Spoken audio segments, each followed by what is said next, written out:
Hello guys, आप सबका हमारे यूट्यूब चैनल मेंशन एकेडमी में मोस्ट वेलकम है। दोस्तों, आई होप आप सभी लोग अच्छे होंगे। दोस्तों, हम कंप्लीट लूसेंट जीके की बुक को कवर कर रहे हैं। कंप्लीट लूसेंट जीके की बुक को कवर कर रहे हैं। आज लेक्चर नंबर 4 है। लेक्चर नंबर 3 को हमने डिस्कस कर दिया है पिछले क्लासेस में। प्राचीन भारतीय इतिहास को पढ़ रहे हैं। चैप्टर नंबर 1 है प्राचीन भारतीय इतिहास के स्रोत। दोस्तों, यह सभी प्रतियोगी परीक्षाओं के लिए क्लास उपयोगी है।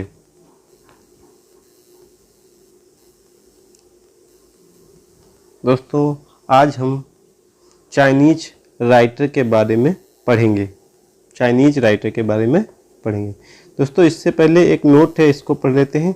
यह है सिकंदर के साथ आने वाले लेखकों में कौन कौन से हैं? नियाकस हैं, आनेसिक्टस हैं, आस्टिबुलस के विवरण अधिक प्रमाणिक और विश्वसनीय हैं। इनके जो विवरण हैं वो अधिक प्रमाणिक और विश्वसनीय हैं। अब इसके बाद हम चाइनीज राइटर के बारे में डिस्कस करेंगे कि चीनी लेखक कौन कौन से हैं, जो प्रमुख लेखक हैं वो कौन कौन से हैं। दोस्तों, ये मोस्ट इम्पॉर्टेंट है, जो कभी कभी पेपर में पूछ भी लिया जाता है कंपटीशन एग्जाम में कि निम्नलिखित में से कौन सा चीनी लेखक है। तो आपको जो चीनी लेखक है उनके नाम पता होना चाहिए, अन्यथा आप नहीं बता सकते हैं। तो मेन जो है देखिए, फाहियान है, संयुगन है, हुएनसांग है और एक है इत्सिंग। यहाँ पर एक और लिख लीजिए, इत्सिंग है। ये चार जो हैं वो चाइनीज राइटर हैं, जिसे चीनी लेखक हिंदी में कहते हैं। अब इन चारों के बारे में हम डिस्कस करेंगे एक एक को लेकर, क्योंकि ये मोस्ट इम्पॉर्टेंट लेखक हैं। इनके द्वारा जो बुक दी गई हैं उस बुक में विवरण क्या मिलता है, ये सब मोस्ट इम्पॉर्टेंट पॉइंट हैं, इसको हम डिस्कस करेंगे। चार जो आपके चाइनीज राइटर हैं जिसे चीनी लेखक कहते हैं। सबसे पहले 1 पर हम फाहियान के बारे में डिस्कस करेंगे कि फाहियान किस संबंधित राजा से था, इसकी कौन सी बुक थी, इन सभी के बारे में, इस बुक में क्या जानकारी दी गई थी, इन सभी के बारे में हम डिस्कस करेंगे। दोस्तों, सबसे नंबर 1 पर फाहियान के बारे में डिस्कस करेंगे। देखिए, फाहियान जो था वो किस संबंधित राजा से था? वो गुप्त राजा चंद्रगुप्त द्वितीय से संबंधित था। गुप्त राजा चंद्रगुप्त द्वितीय से संबंधित था। इनकी जो पुस्तक थी वो फुगोजी थी। इनकी पुस्तक फुगोजी थी, जिसे बौद्ध राज्यों का अभिलेख, इसे बौद्ध राज्यों का अभिलेख भी कहते हैं। इस पुस्तक में जानकारी क्या दी गई है? गुप्त काल, विशेषकर जो मध्य प्रदेश की समाज और संसद के बारे में जानकारी दी गई कि मध्य प्रदेश के जो समाज है और सोसाइटी समाज और जो संसद है वहाँ की कैसी है। और फाहियान ने इसमें एक और जानकारी दी है कि मध्य प्रदेश की जनता को खुशी और समृद्ध इन्होंने बताया है, खुशी और समृद्ध बताया है।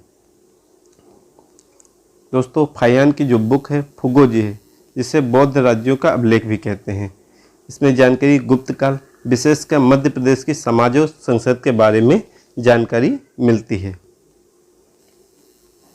इसके बारे में नंबर 2 नंबर पर है एक लेखक हैं, ये भी चीनी लेखक हैं, जिनका नाम है संयुगन। इसके बारे में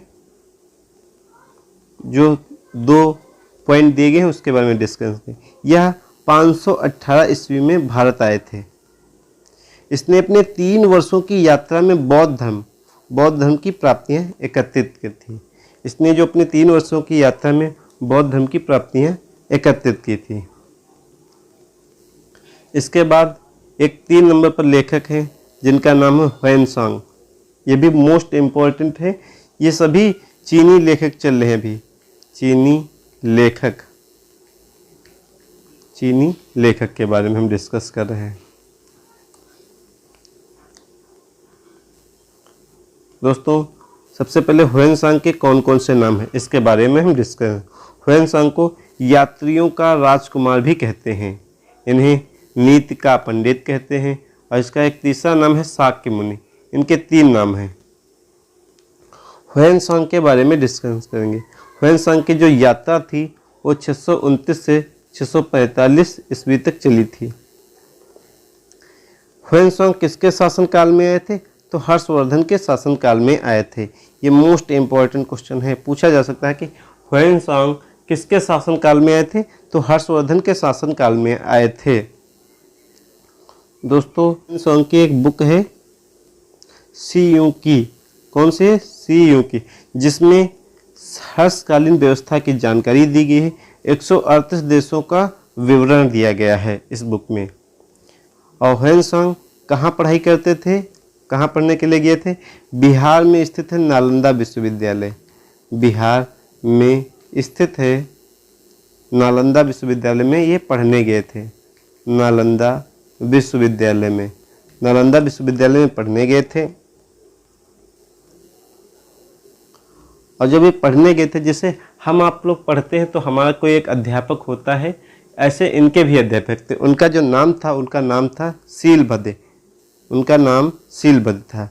इन्होंने बिहार में स्थित नालंदा विश्वविद्यालय में अध्ययन भी किया था और अध्यापन का कार्य भी है, मतलब पढ़े भी थे और उन्होंने पढ़ाया भी था वहाँ पर। अच्छा दोस्तों, एक मोस्ट इम्पॉर्टेंट क्वेश्चन बनना है।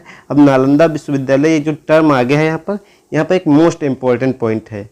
देखिए अभी इसको डिस्कस कर रहे हैं। देखिए सबसे पहले नालंदा विश्वविद्यालय यहाँ पर लिख लीजिए। इतनी बड़ी फेमस यूनिवर्सिटी है तो इसके बारे में जो मेन पॉइंट है आप लिख लीजिए, पूछा जा सकता है पेपर में। नालंदा विश्वविद्यालय, इसके संस्थापकों ने, सबसे पहला क्वेश्चन, ये कहाँ स्थित है। दूसरा क्वेश्चन देखिए, नालंदा विश्वविद्यालय के जो संस्थापक हैं वो कुमार गुप्त हैं, कुमार गुप्त हैं। ये कहाँ स्थित है, ये बिहार में स्थित है, बिहार में स्थित है, बिहार में स्थित है। और इसके बाद यहीं से ह्वेनसांग यहीं पर पढ़ने आए थे। ह्वेनसांग इसी विश्वविद्यालय में पढ़ने आए थे, इसी विश्वविद्यालय में पढ़ने आए थे, इसी विश्वविद्यालय में पढ़ने आए, इसी विश्वविद्यालय में पढ़ने आए थे। ये बिहार में स्थित है। कुमार गुप्त ने इसके संस्थापक हैं।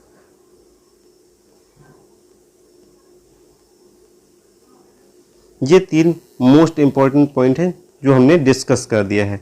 नालंदा विश्वविद्यालय के संस्थापक कुमार गुप्त हैं, स्थित बिहार में है। ह्वेनसांग इसी विद्यालय में पढ़ने आया था। और ह्वेनसांग किस शिक्षा मतलब अर्जित करने आया था, तो बौद्ध धर्म की पढ़ाई करने आया था, बौद्ध धर्म की पढ़ाई करने आया था ह्वेनसांग।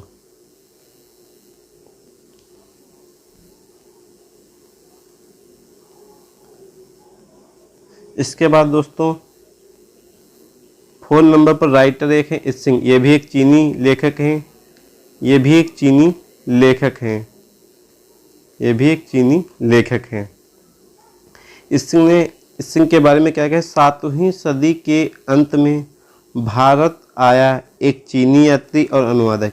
ये एक चीनी यात्री भी थी और अनुवादक भी थी, चीनी यात्री भी थे और अनुवादक भी थे। जानकारियाँ किसकी मिलती है, समकालीन भारत, नालंदा और विक्रमशिला विश्वविद्यालय की जानकारी मिलती है, विक्रमशिला विश्वविद्यालय की जानकारी मिलती है।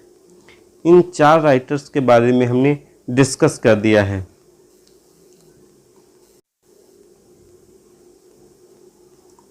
दोस्तों ये जो 4 राइटर थे इनके बारे में हमने डिस्कस कर दिया है। अब इसमें जो मोस्ट इम्पॉर्टेंट पॉइंट हैं जो चारों राइटर के, वो हम अगली पीपीटी पर आपको समझा रहे हैं। देखिए जो चीनी लेखक हैं आपके, चीनी लेखक जो आपके हैं वो कौन कौन से हैं। सबसे पहले आपके फाहियान हैं, फाहियान महोदय हैं। दूसरे नंबर पर ह्वेनसांग हैं। तीसरे नंबर पर ह्वेनसांग हैं और चौथे नंबर पर आपके हैं इत्सिंग महोदय। इन सभी के बारे में जो मोस्ट इम्पॉर्टेंट पॉइंट है उसको हम डिस्कस करेंगे।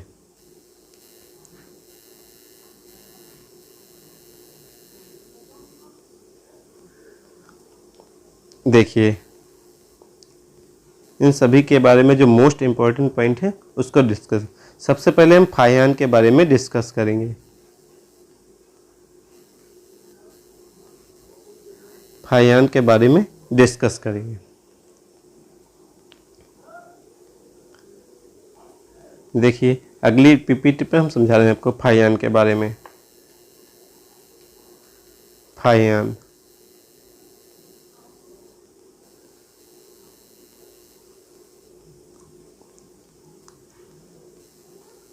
फाहियान के बारे में जो मोस्ट इम्पॉर्टेंट पॉइंट है उसके बारे में हम डिस्कस कर रहे हैं। दोस्तों, यहाँ पर फाहियान है, गलती से लिख गया था, फाहियान है। अब इसके बारे में जो मोस्ट इम्पॉर्टेंट पॉइंट है उसको लिख लेंगे कि किस संबंधित राजा से था। देखिए, कौन सा संबंधित राजा था? संबंधित राजा था। संबंधित राजा कौन था? देखिए, संबंधित राजा के बारे में डिस्कस करेंगे। कौन से संबंधित राजा इनसे था? गुप्त राजा चंद्रगुप्त द्वितीय था। गुप्त राजा चंद्रगुप्त द्वितीय, चंद्रगुप्त द्वितीय इनसे संबंधित था।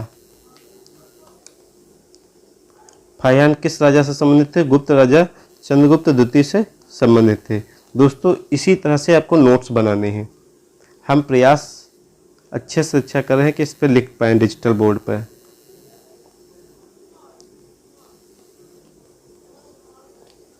इनकी कौन सी पुस्तक थी ये भी एक देखिए। इनकी कौन सी पुस्तक थी? इनकी एक बुक थी, वो कौन सी थी? दोस्तों, इनकी एक बुक थी, इनकी एक बुक थी फुगोजी। फुगोजी इनकी एक बुक थी, फुगोजी। इसे बौद्ध राज्यों का अभिलेख भी कहते हैं, जिसे बौद्ध राज्यों का अभिलेख भी कहते हैं। बौद्ध राज्यों का अभिलेख भी कहते हैं। बौद्ध राज्यों का अभिलेख भी कहते हैं।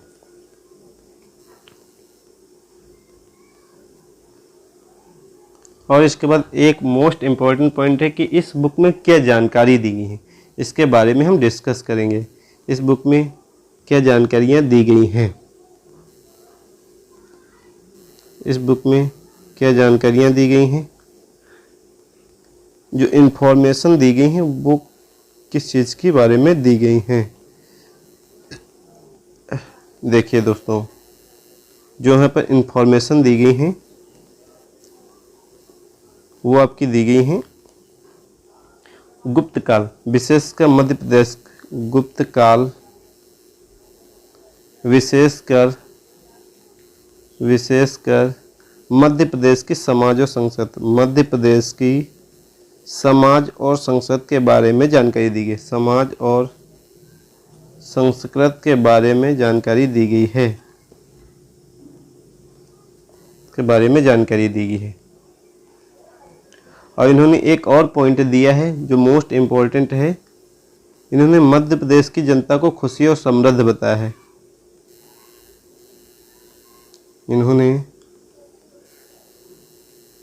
मध्य प्रदेश की जनता को खुशी और समृद्ध बताया है। मध्य प्रदेश की जनता को खुशी और समृद्ध बताया है। खुशी और समृद्ध बताया है। खुशी और समृद्ध बताया है। ये इनके जो पॉइंट या 4 या 5 जो पॉइंट हैं स्टार बना के लिखे गए हैं, ये मोस्ट इम्पोर्टेंट दोस्तों हैं। इनको आप अच्छे से नोट्स बना लेना। इसके बाद एक और चीनी लेखक हैं ह्वेनसांग, उनके बारे में हम डिस्कस कर रहे हैं।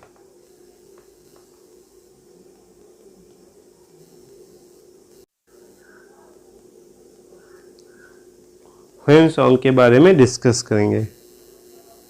ह्वेनसांग के बारे में डिस्कस करेंगे कि इनके अन्य नाम कौन कौन से हैं, अन्य नाम कौन कौन से हैं, इसके बारे में हम डिस्कस करेंगे। देखिए इनके अन्य नाम कौन कौन से हैं।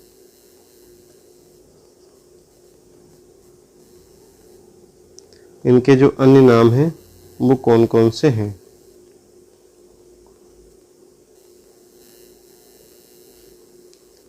इन्हें यात्रियों का राजकुमार कहा जाता था। ठीक। नीतिका पंडित कहा जाता था, इनका एक दूसरा नाम था। और इन्हें शाक्य मुनि भी कहा जाता था। क्या? शाक्य मुनि भी कहा जाता था। ये इनके अन्य नाम हैं। ह्वेनसांग की जो यात्रा थी वो क्या थी, देखिए। ह्वेनसांग की यात्रा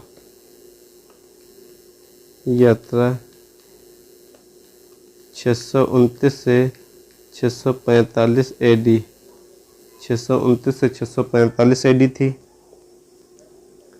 ये किसके शासनकाल में आए थे? हर्षवर्धन के शासनकाल में आए थे। शासनकाल हर्षवर्धन के शासनकाल में आए थे।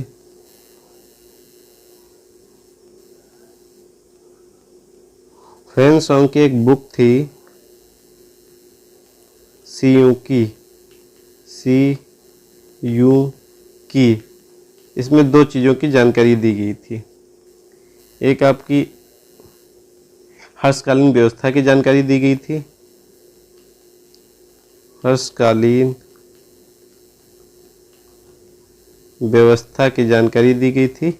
138 देशों का विवरण था। 138 देशों का विवरण था। 138 देशों का विवरण था। और यहाँ पर एक मोस्ट और इम्पोर्टेंट पॉइंट है कि ह्वेनसांग जो अपनी पढ़ाई कर रहे थे वो किस यूनिवर्सिटी में कर रहे थे, तो एक नालंदा विश्वविद्यालय था। नालंदा विश्वविद्यालय में ये पढ़ाई करने के लिए गए थे। नालंदा विश्वविद्यालय में बौद्ध धर्म की पढ़ाई करने के लिए गए थे। किसकी? बौद्ध धर्म की पढ़ाई करने के लिए गए थे। और जब ये पढ़ाई कर रहे थे तो इनके टीचर का क्या नाम था? जैसे हम आप लोग पढ़ते हैं तो हमारे कोई टीचर गुरुजी होते थे, ऐसे ये जो पढ़ रहे थे उस समय इनके टीचर कौन थे? उस समय जो इनके टीचर थे वो शीलभद्र थे। जो इनके आचार्य थे वो शीलभद्र थे। ठीक। इसके बाद हम डिस्कस करेंगे अरेबिक राइटर के बारे में, जिसे अरबी लेखक कहते हैं। प्रमुख लेखक हैं अलबरूनी इब्न बतूता। अलबरूनी पहले नंबर पर इनको डिस्कस करेंगे। दोस्तों देखिए ये मोस्ट इम्पॉर्टेंट है। हर एक परीक्षा में कहीं ना कहीं पूछ लिया जाता है कि अलबरूनी की बुक का नाम क्या है, इनकी बुक की भाषा क्या है, अलबरूनी किसके साथ भारत आए थे, ये कौन से लेखक हैं, इन्हीं सब के बारे में बार बार पूछा जा रहा है। देखिए महमूद गजनबी के साथ भारत आने वाला अरबी लेखक, इनकी पुस्तक किताबुल हिंद तहकीक हिंद है। भाषा अरबी, 80 चैप्टर्स इसमें हैं। और जानकारी किसकी मिलती है? धर्म, दर्शन, त्यौहार, खगोल विज्ञान के बारे में जानकारी मिलती है। दोस्तों इनकी जो ये बुक है किताबुल हिंद तहकीक हिंद, इसका एक दूसरा नाम है, भी लिख लीजिए, भारत की खोज। इसका एक और नाम है भारत की खोज इसका भी नाम एक है। इसके बारे में समाज तंत्र मंत्र के बारे में जानकारी थी। राजपूत कालीन राजनीतिक सामाजिक स्थितियों के बारे में जानकारी होती है। इसके बाद एक लेखक हैं अरबी लेखक इब्न बतूता महोदय। ये मोहम्मद बिन तुगलक के समकालीन और मोरक्को का यात्री था, लेखक भी था, खोजन। इनकी पुस्तक को यात्रा वृत्तांत भी कहते हैं, जो रिहला थे, जो अरबी भाषा में मिलते हैं। जानकारियाँ किसकी मिली? 14वीं सदी की भारतीय परिस्थितियों के बारे में जानकारी, दिल्ली सल्तनत की जानकारी मिली। एक इम्पॉर्टेंट पॉइंट है इब्न बतूता के बारे में।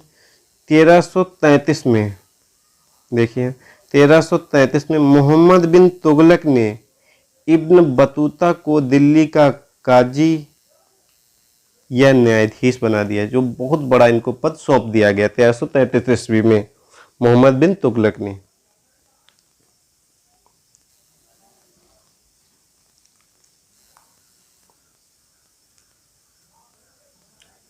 इसके बाद दोस्तों जो इसके मोस्ट इम्पोर्टेंट पॉइंट है, अरबी लेखक है। अरबी लेखक आपके दो मिलते हैं। देखिए हम इसको फिर रिवाइज करा रहे हैं, आप लोगों को रिवाइज कर देंगे जिससे आप लोगों के माइंड में कुछ सेट हो जाएगा।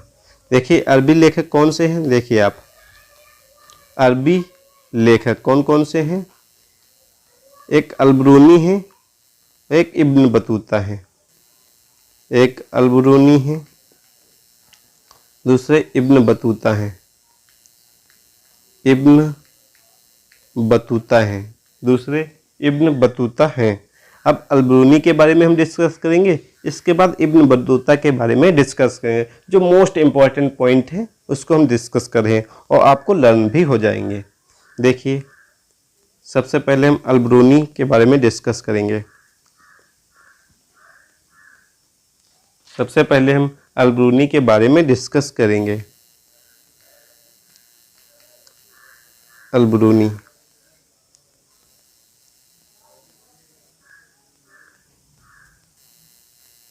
अलबरूनी के बारे में डिस्कस करेंगे। अलबरूनी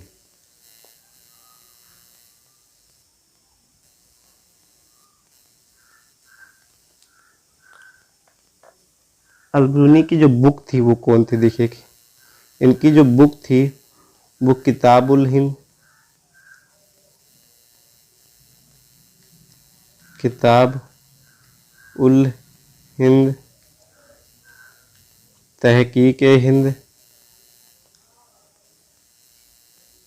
तहकीक ए हिंद, जिसे भारत की खोज भी कहते हैं।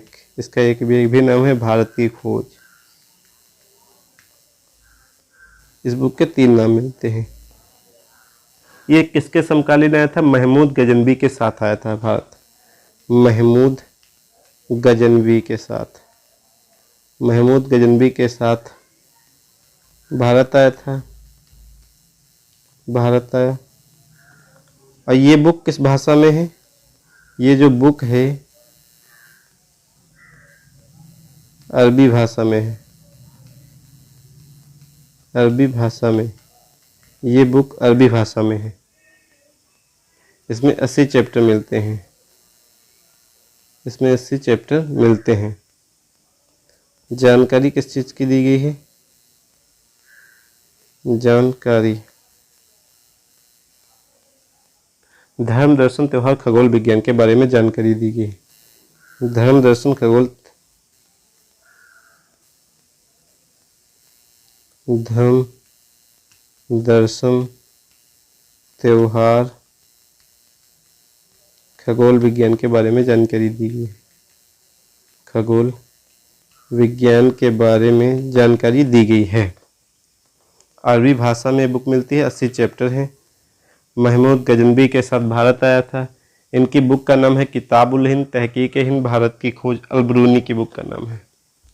इसके बाद हम इब्न बतूता के बारे में डिस्कस करेंगे। इब्न बतूता महोदय के बारे में हम डिस्कस करेंगे। इब्न बतूता की ये मोहम्मद बिन तुगलक के समकालीन आए थे। मोहम्मद बिन तुगलक के समकालीन आए थे। तुगलक के समकालीन आए थे। इनकी जो पुस्तक का नाम था, जिसे यात्रा वृत्तांत भी कहीं कहते हैं। इनकी जो यात्रा वृत्तांत थी वो थी रेहला, जो अरबी लैंग्वेज में मिलती है, जो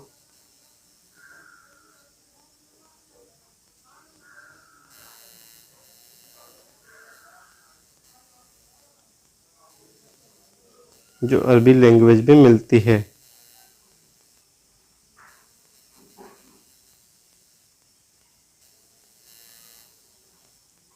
इसके बाद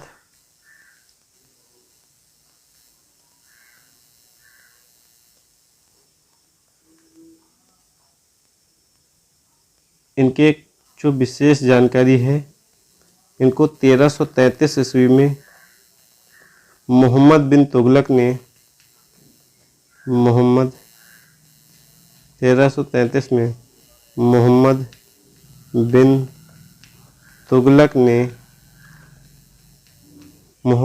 तुगलक ने इब्न बतूता